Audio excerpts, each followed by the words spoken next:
Hospice is changing. Here's what you need to know.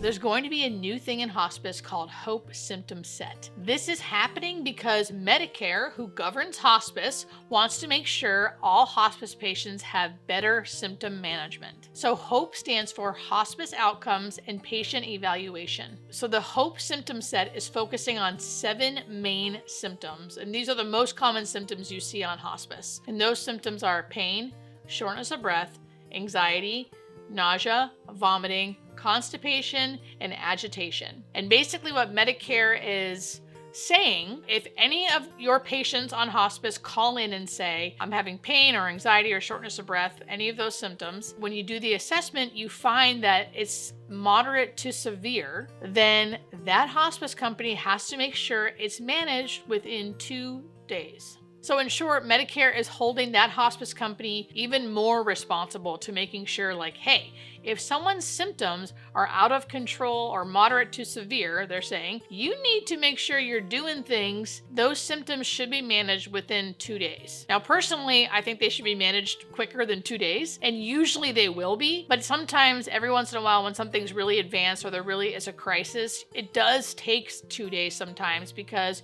you have to try this, see if it works. If it doesn't, then you have to escalate care, see if that works. Sometimes it does, sometimes it doesn't. So sometimes, every once in a while, it could take 2 days, specifically if the symptoms are severe. Medicare does these things to basically standardize like levels of care to make sure all hospice companies are making sure that symptoms are managed well and managed well quickly. So things like this get put in place to make sure hospice companies are doing what they are supposed to be doing. Now, I feel like when you're a good hospice company and you're running well, this can be like red tape, the stuff that you have to kind of like check off your boxes that makes your job a little harder because you basically have to prove to Medicare you're doing this. But I think it's a necessary thing that needs to be put in place because there are hospice companies that just aren't doing this well enough and they need to be held accountable. This is Medicare doing their due diligence to make sure hospice companies are doing what they legally need to be doing to provide good care for dying patients. So what does it mean when you have symptoms that are moderate or severe, whether that's pain or shortness of breath,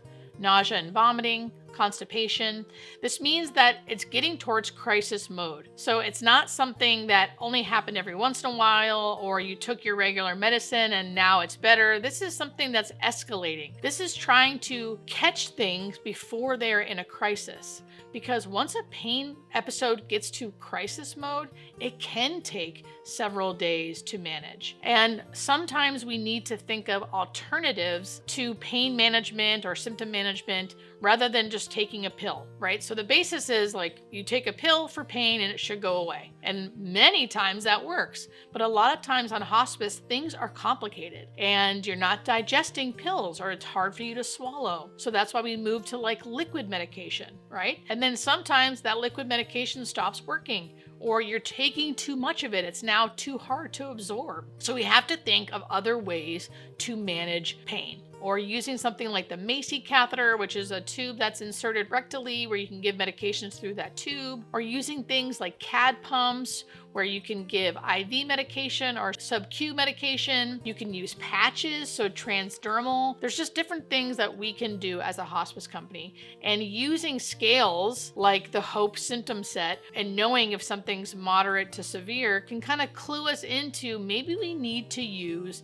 something else besides the typical route to help manage symptoms. I was just talking about how to manage moderate to severe symptoms. Sometimes when you have moderate to severe symptoms to manage, you have to try other routes to manage those symptoms because the typical ones, like taking a pill, are no longer working. So this video is brought to us by the Macy Catheter. The Macy Catheter is an efficient delivery system for medication. So this can be placed rectally, and then again, people don't like giving suppositories over and over again. This can be placed once, and then you give medication through this, which is usually placed on the patient's thigh. The reason why I love this so much is because I've had several patients who have had something like uncontrolled nausea and vomiting. If you have uncontrolled nausea and vomiting, taking something by mouth you cannot do it. You will just vomit. Even taking sublingual medication, you will vomit. The Macy catheter is a perfect way to deliver medications rectally so that patient can get relief from those symptoms of nausea and vomiting. So we've been talking about moderate to severe symptoms that are not being managed. The Macy catheter is a perfect way to deliver those medications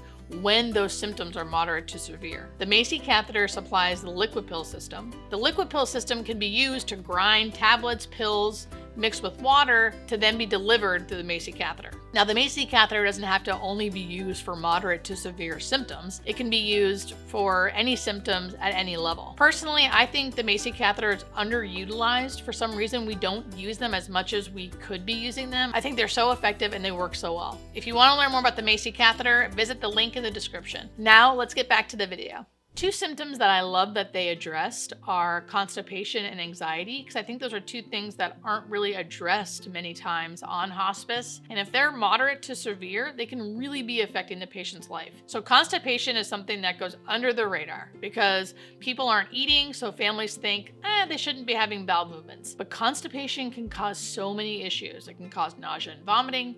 It can cause bloating. It can cause pain. It can cause shortness of breath because they're so bloated. So constipation is something that goes under the radar but can cause a lot of issues. So I love that Medicare is putting this into their order set so we can be a little more aware of managing constipation and really be keeping track of how often is someone having a bowel movement. And if they haven't in 2 days or so, we really need to be checking to see, are they impacted? How constipated are they? Are they taking laxatives? Are they effective? And then educating the family on how important it is to continue to keep up with giving laxatives if needed or using suppositories to make sure their loved one's having regular bowel movements. Now, anxiety can go under the radar because it's not something visible, or things like pain and shortness of breath take precedent over anxiety. But anxiety can, we all know, can really affect our day, and it can feel like other things as well. Maybe they say my chest is tight, or maybe they say they feel short of breath, right? So